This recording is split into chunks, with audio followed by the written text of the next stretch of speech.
People's History of the United States by Howard Zinn. Arawak men and women, naked, tawny, and full of wonder, emerged from their villages onto the island's beaches and swam out to get a closer look at the strange big boat. Columbus and his sailors came ashore, carrying swords and speaking oddly. The Arawaks ran to greet them, brought them food, water, gifts. He later wrote of this in his log. They brought us parrots and balls of cotton and spears and many other things, which they exchanged for the glass beads and hawks' bells. They willingly traded everything they owned. They were well built, with good bodies and handsome features. They do not bear arms and do not know them, for I showed them a sword. They took it by the edge and cut themselves out of ignorance. They have no iron. Their spears are made of cane. They would make fine servants. With 50 men we could subjugate them all and make them do whatever we want. These Arawaks of the Bahama Islands were much like the Indians on the mainland, who were remarkable, European observers were to say again and again, for their hospitality, their belief in sharing. These traits did not stand out in the Europe of the Renaissance, dominated as it was by the religion of popes, the government of kings, the frenzy for money that marked Western civilization, and the first messenger to the Americas, Christopher Columbus. Columbus wrote, "As soon as I arrived in the Indies, the first island which I found, I took some of the natives by force in order that they might learn and might give me information of whatever there is in these parts." The information that Columbus wanted most was, where is the gold? He had persuaded the king and queen of Spain to finance an expedition to the lands. The wealth he expected would be on the other side of the Atlantic, the Indies and Asia, gold and spices. For, like informed people of his time, he knew the world was round, and he could sail west in order to get to the Far East. Spain was recently unified, one of the new modern nation-states, like France, England, and Portugal. Its population, mostly poor peasants, worked for the nobility, who were the 2% of the population and owned 95% of the land. Spain had tied itself to the Catholic Church, expelled the Jews, driven out the Moors. Like other states of the modern world, Spain sought gold, which was becoming the new mark of wealth, more useful than land because it could buy anything. There was gold in Asia, it was thought, and certainly silks and spices, for Marco Polo and others had brought back marvelous things from the overland expedition centuries before. Now the Turks that had conquered Constantinople and the eastern Mediterranean and controlled the land routes to Asia, a sea route was needed. Portuguese sailors were working their way around the southern tip of Africa. Spain decided to gamble on a long sail across an unknown ocean. In return for bringing back gold and spices, they promised Columbus 10% of the profits, governorship over newfound lands, and fame that would go with a new title, Admiral of the Ocean Sea. He was a merchant's clerk from the Italian city of Genoa, part-time weaver, the son of a skilled weaver and expert sailor. He set out with 3 sailing ships, the largest of which was the Santa Maria, perhaps 100 feet long, with 39 crew members. Columbus would never make it to Asia, which was thousands of miles farther away than he had calculated, imagining a smaller world. He would have been doomed by that great expanse of sea, but he was lucky.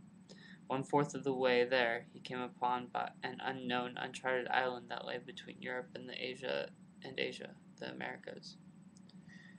It was early October 1492, and 33 days since he and his crew had left the Canary Islands off the Atlantic coast of Africa. Now they saw branches and sticks floating in the water. They saw flocks of birds. These were the signs of land.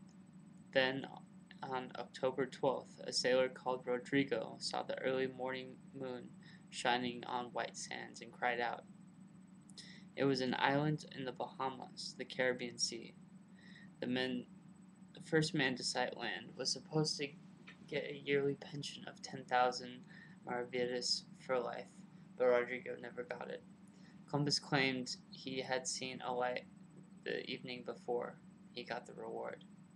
So approaching land, they were met by the Arawak Indians, who swam out to greet them. The Arawaks lived in village communes, had developed agriculture of corn, yams, cassava. They could spin and weave, but they had no horses or work animals. They had no iron, but they wore tiny ornaments in their ears. This was to have enormous consequences. It led Columbus to take some of them aboard ship as prisoners, because he insisted that he guide them to the source of the gold. He then sailed to what is now Cuba, then Hispaniola, the island which today consists of Haiti and the Dominican Republic. There, bits of visible gold in the rivers and a gold mask presented to Columbus by a local Indian chief led to wild visions of gold fields. On Hispaniola, out of timbers from the Santa Maria, which had run aground, Columbus built a fort, the first European military base in the Western Hemisphere. He called it Navidad, Christmas, and left 39 crew members there, with instructions to find and store the gold. He took more Indian prisoners and put them aboard his 2 remaining ships. At one part of the island, he got in a fight with Indians who refused to trade as many bows and arrows as he and his men wanted. They were run through with swords and bled to death. Then the Nina and the Pinta set sail for the Azores and Spain. When the winter turned cold, the Indian prisoners began to die. Columbus's reports to the court in Madrid were extravagant. He insisted he had reached Asia, it was Cuba, and an island off the coast of China, Hispaniola. His descriptions were part fact, part fiction. Hispaniola is a miracle. Mountains and hills, plains and pastures are both fertile and beautiful. The harbors are unbelievably good, and there are many wide rivers, of which the majority contain gold. There are many spices and great mines of gold and other metals. The Indians, Columbus reported, are so naive and so free with their possessions that no one who has not witnessed them would believe it. When you ask them for something they have, they never say no. To the contrary, they offer to share with anyone. He concluded his report by asking for a little help from their majesties. In return, he would bring them from his next voyage as much gold as they need, and as many slaves as they ask. He was full of religious talk. Thus the eternal God, our Lord, gives victory to those who follow his way over apparent impossibilities. Because of Columbus's exaggerated reports and promises, his second expedition was given 17 ships and more than 1,200 men. The aim was clear: slaves and gold. They went from island to island in the Caribbean, taking Indians as captives. But as word spread of the Europeans' intent, they found more and more empty villages. On Haiti, they found that the sailors left behind Fort Navidad had been killed in a battle with the Indians after they had roamed the island in gangs looking for gold, taking women and children as slaves for sex and labor. Now, from his base in Haiti, Columbus sent expedition after expedition into the interior. They found no gold fields, but to fill up the ships returning to Spain with some kind of dividend. In the year 1495, they sent a great slave raid, rounded up 1,500 Arawak men, women, and children, put them in pens guarded by the Spaniards and dogs, then picked the 500 best specimens to load onto ships. Of those 500, 200 died en route. The rest arrived alive in Spain and were put up for sale by the archdeacon of the town, who reported that, although the slaves were naked as the day they were born, they showed no more embarrassment than animals. Columbus later wrote, "Let us, in the name of the Holy Trinity, go on sending all the slaves that can be sold." But too many of the slaves died in captivity, and so Columbus, despite to pay back dividends to those who had invested, had to make good promise to fill the ships with gold. In the province of Chicao on Haiti, where he and his men imagined huge gold fields to exist, they ordered all persons 14 years or older to collect a certain quantity of gold every 3 months. When they brought it, they were given copper tokens to hang around their necks. Indians found without a copper token had their hands cut off and bled to death. The Indians had been given an impossible task. The only gold around was bits of dust garnered from the streams, so they fled and were hunted by dogs and were killed. Down with dogs and were killed. Trying to put together an army of resistance, the Arawaks faced Spaniards who had armor, muskets, swords, horses. When the Spaniards took prisoners, they hanged them or burned them to death. Among the Arawaks, mass suicides began with cassava poisoning. Infants were killed to save them from the Spaniards. In 2 years, through murder, mutilation, or suicide, half of the 250,000 Indians on Haiti were dead.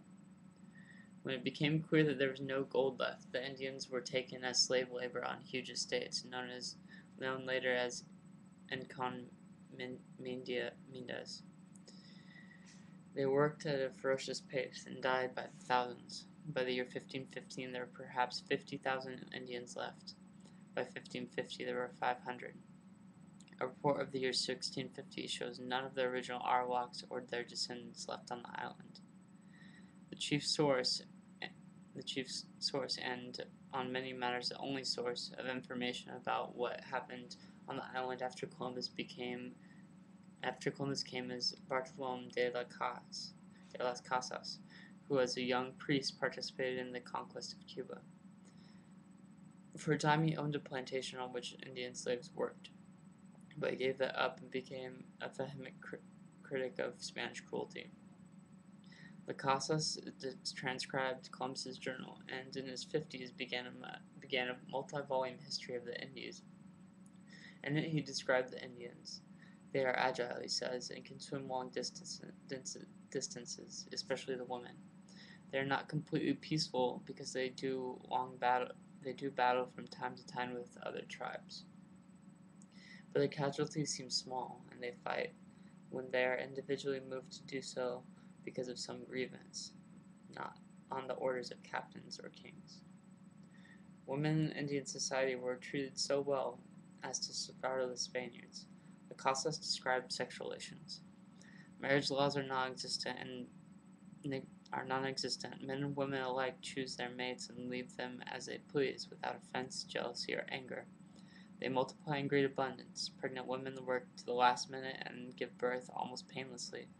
Up the next day, they bathe in the river and are as clean and healthy as before giving birth. If they tire of their men, they give themselves abortions with herbs that force stillbirths, covering their whole shameful parts with leaves and cotton cloth. Although on the whole, Indian men and women look upon total nakedness with as much casualness as we look upon a man's head or as hands. The Indians, La Casa says, have no religion, at least no temples. They live in large communal bell-shaped buildings, housing up to 600 people at one time. Made of strong wood and roofed with palm leaves, they prize bird feathers of various colors, beads made of fish bones, and green and white stones, which they adorn their ears and lips. But they put no value on gold and other precious things. They lack all manner of commerce, neither buying nor selling, and rely exclusively on their natural environment for maintenance. They are extremely generous with their possessions, and by the same token covet the possessions of their friends and expect the same degree of liberality. In Book 2 of his History of the Indies, Las Casas, who at first urged replacing Indians by black slaves, thinking they were stronger and would survive, but later relented when he saw the effects on blacks, tells about the treatment of the Indians by the Spaniards. It is a unique account and deserves to be quoted at length. Endless testimonies prove the mild and pacific temperament of the natives, but our work was to exasperate, ravage, kill, mangle, and destroy. Small town then, if they tried to kill one of us now and then. The admiral, it is true, was blind as to those who came after him, and he was so anxious to please the king that he committed irreparable crimes against the Indians. La Casa tells us how the Spaniards grew more conceited every day. After a while, refused to walk any distance. They rode on the backs of Indians as if they were in a hurry, and were carried on hammocks by Indians running in relays. In this case, they also had Indians carry large leaves to shade them from the sun and also to fan them, with goose wings. Total control led to total cruelty. The Spaniards thought nothing of knifing Indians by tens and twenties and of cutting slices off them to test the sharpness of the blades. Casas tells how two of these so-called Christians met two Indian boys today, and each carrying a parrot. They took the parrots and for fun beheaded the boys. The Indians' attempts to defend themselves failed, and when they ran off into the hills they were found and killed. So Casas reports, they suffered and died in the mines, and other laborers in desperate silence, not knowing not a soul in the world to whom they could turn for help. He described their work in the mines. Mountains are stripped from top to bottom and bombed atop 1,000 times. They dig, split rocks, move stones, and carry dirt on the backs to wash it in the rivers, while those who wash gold stay in the water all the time, with their backs so continuously it breaks them. And when water invades the mines, the most arduous task of all is to dry the mines by scooping up pans full of water and throwing it up outside. After each 6 or 8 months' work in the mines, which was the time required to dig enough gold for melting, up to a third of the men died. While the men were sent many miles away to the mines, the wives remained to work the soil, forced into the excruciating job of digging and making thousands of hills for cassava plants. Thus, husbands and wives worked together only once every 8 or 10 months, and then when they met, they were so exhausted and pressed on both sides, they ceased to procreate. As for the newly born, they died early because their mothers, overworked and famished, had no milk to nurse them, and for this reason, when I was in Cuba, 7,000 children died in 3 months. Some mothers had even drowned their babies from sheer desperation. In this way, husbands died in the mines, wives died at work, and children died from lack of milk. And in a short time, this land, which was so great, so powerful, and so fertile, was depopulated. My eyes have seen these acts so foreign to human nature, and now I tremble as I write. When he arrived on Hispaniola in 1508, Casas says there were 60,000 people living on this island, including the Indians, so that from 1494 to 1508, over 3 million people had perished from war, slavery, and the mines. Who in future generations will believe this? I myself, writing it as a knowledgeable witness, can hardly believe it. Thus began the history 500 years ago of the European invasion of the Indian settlements in the Americas. That beginning, which you read, Casas, even if his figures are exaggerations, were there 3 million Indians to begin with, as he says, or less than 1 million, as some historians have calculated, or 8 million, as others now believe. Is conquest, slavery, death. When we read the history books given to children in the United States, it all starts with heroic adventure. There is no bloodshed, and Columbus Day is a celebration. Past the elementary and high school, there are only occasional hints of something else. Samuel Eliot Morison, the Harvard historian, was the most distinguished writer on Columbus, the author of a multi-volume biography, and was himself a sailor who retraced Columbus's route across the Atlantic. In his popular book, Christopher Columbus, Mariner, written in 1954, tells about the enslavement and the killing. The cruel policy initiated by Columbus and pursued by his successors resulted in complete genocide. That is on one page, buried halfway into telling of a grand romance. In the book's last paragraph, Morison sums up his views on Columbus. He had his faults and defects, but they were largely the defects of the qualities that made him great: his indomitable will, his superior faith in God, and his own mission as a Christ-bearer to lands beyond the seas. His stubborn persistence despite neglect, poverty, and discouragement. But there was no flaw, no dark side to the most outstanding and essential of all his qualities, his seamanship. One can lie outright about the past, or one can omit facts which might lead to unacceptable conclusions. Morison did neither. He refused to lie about Columbus. He did not omit the story of mass murder. Indeed, he describes it with the harshest word one can use: genocide. But he does something else. He mentions the truth quickly and goes on to other things more important to him. Outright lying or quiet omission takes the risk of discovery which, when made, might arouse the reader to rebel against the writer.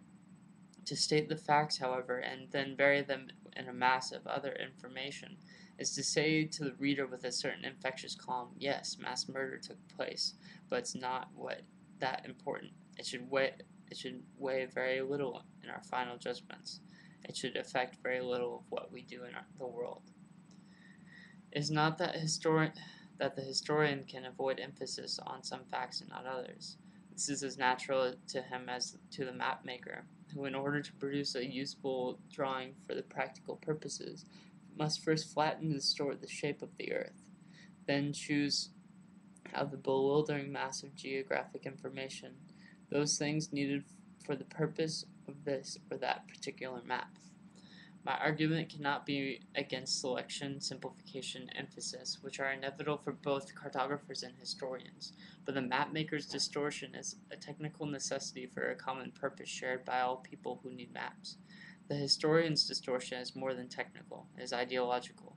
It is released into a world of contending interests, where any chosen emphasis supports, whether historian means to or not, some kind of interest, whether economic or political or racial or national or sexual. Furthermore, this ideological harvest is not openly expressed in the way of a map maker's technical interest is obvious. This is the Mercator projection for a long-range navigation. For short-range, you'd better use a different projection. No, it is presented as if all readers of history had a common interest with which historians serve to the best of their ability. This is not internal deception.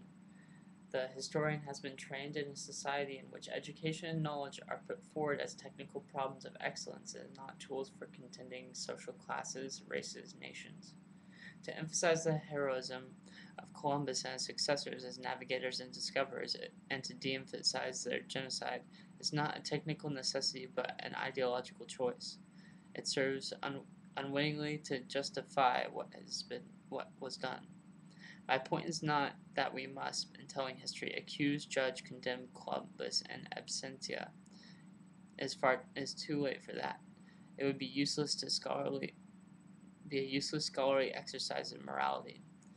But the easy acceptance of atrocity as a deplorable but necessary price to pay for progress, Hiroshima and Vietnam to save Western civilization, Kronstadt and Hungary to save socialism, nuclear proliferation to save all, that is still with us.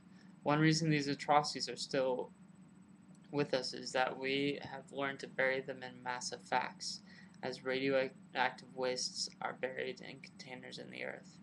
We have learned to give them exactly the same proportion of attention that teachers and writers often give them in the most respectable of classrooms and textbooks. This learned sense of moral proportion, coming from the apparent objectivity of the scholar, is accepted more easily than when it comes from politicians at press conferences. It is therefore more deadly.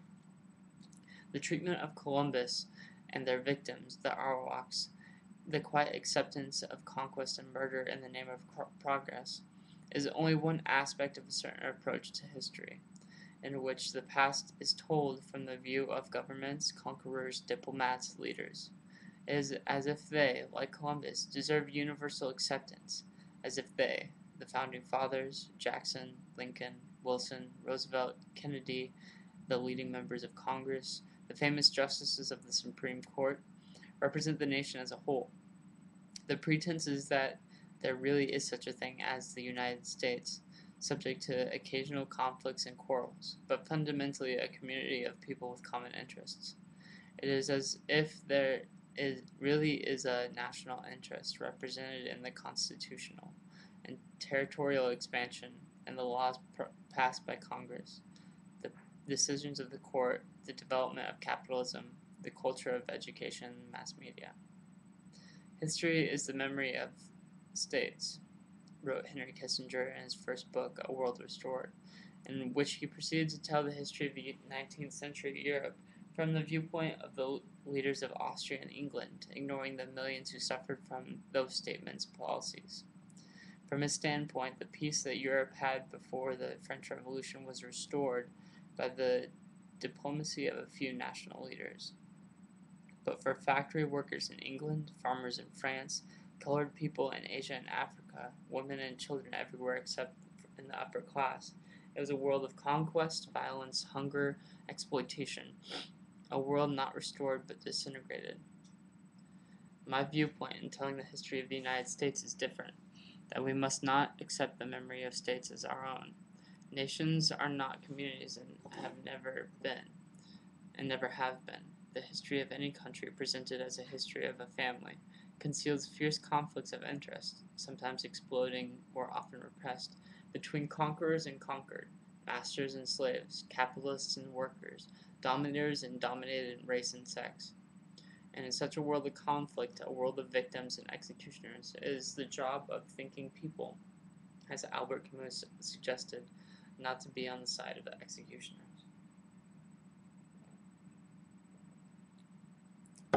Thus, an inevitable taking of sides which come from selection and emphasis in history. I prefer to try to tell the story of the discovery of the Americas from the viewpoint of the Arawaks, of the Constitution from the standpoint of the slaves, of Andrew Jackson as seen by the Cherokees, of the Civil War as seen by the New York Irish, of the Mexican War as seen by the deserting soldiers of Scott's army, of the rise of industrialism as seen by the young women in the Lowell textile mills, of the Spanish-American War as seen by the Cubans, the conquest of the Philippines as seen by black soldiers on Luzon, the Gilded Age as seen by Southern farmers, the First World War as seen by the socialists, the Second World War as seen by the pacifists, the New Deal as seen by the blacks in Harlem, the post-war American empire as seen by the peons in Latin America, and so on, to the limited extent that any one person, however he or she strains, can see history from the standpoint of others. My point is not to grieve for the victims and denounce the executioners. Those tears that anger, cast into the past, deplete our moral energy for the present, and the lines are not always clear. In the long run, the oppressor is also a victim. In the short run, and so far human history has consisted only of short runs, the victims, themselves desperate and tainted with the culture that oppresses them, turn on other victims.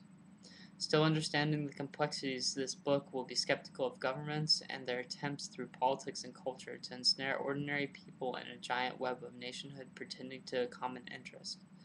I will not try to overlook the cruelties that victims inflict on one another as they are jammed together in the boxcars of the system. I don't want to romanticize them, but I do remember, in rough paraphrase, a statement I once read.